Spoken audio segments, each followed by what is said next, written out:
Isaorantsika trany ny tompo, manome tompo tona sy tompo havelomana indrindra afahantsika miombabavaka koa asaiko ampitiavana ary ianao hiarana tanteraka izany mivavaka izany isika.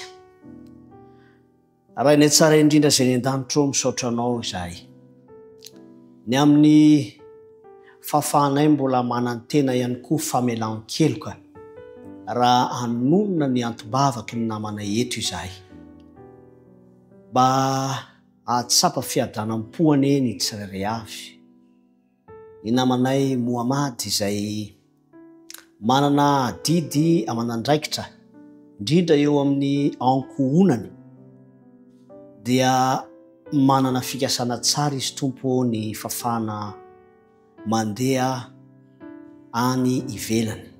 Efa miomana ny mpanomponao amin'ny lafiny rehetra dia mangataka fidirana antsehatra manokana izy satria izany ihany koa no ahafahany matanteraka ireo adidy izay napetraka ao aminy indrindra ny eo anivon'ny ankohonany.